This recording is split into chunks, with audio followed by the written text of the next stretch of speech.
Bölgələrdə içməli su infrastrukturunun yaxşılaşdırılması istiqamətində həyata keçirilən tədbirlər çərçivəsində Ağstafa rayonunun Köçvəlili kəndində içməli su layihəsi icra olunub və layihənin başa çatması münasibətilə açılış mərasimi keçirilib.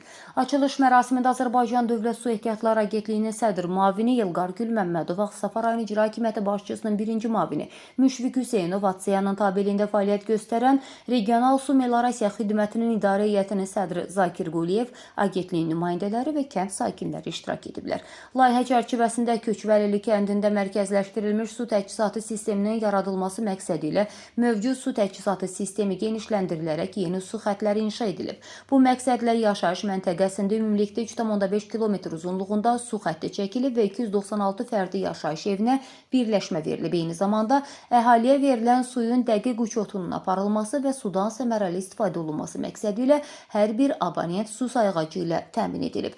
Köçvəlili kəndinin 1249 nəfər əhalisinin gündəlik suya olan tələbatını yeni yaradılmış su təchizatı sistemi vasitəsilə tam şəkildə təmin etmək mümkün olacaq.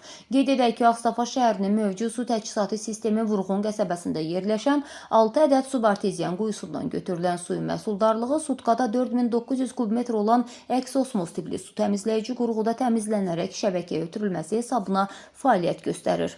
2026-cı ilin mart-aprel aylarında su mənbəyi sahəsində yerləşən mövcud su təmizləyici qurğular kompleksində membranlar yeniləri ilə əvəz edilib, digər avadanlıqlarda isə təmir işləri aparılıb. Şəhər üzrə abonentlərin sayı 4491-dir. Ümumilikdə su şəbəkəsinin uzunluğu 128 km, magistral su kəmərinin uzunluğu 8 km, kanalizasiya şəbəkəsinin uzunluğu isə 89 km təşkil edir. Eyni zamanda bir meydançada su anbarı kompleksi və məhsuldarlığı sutkada 4400 kubmetr olan bir ədəd tullantı su təmizləyici qurğular kompleksi istismar olunur.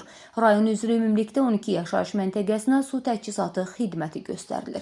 2026-27-ci illərdə Yenigün kəndində mövcud su təchizatı sisteminin genişləndirilməsi məqsədi ilə layihə smeta sənədlərinin hazırlanması və tikinti quraşdırma işlərinin həyata keçirilməsi nəzərdə tutulur. Həmçinin 2026-cı il ərzində məhsuldarlığı sutkada 4400 kubmetr olan tullantı su təmizləyici qurğular kompleksində təmir bərpa işlərinin aparılması planlaşdırılır.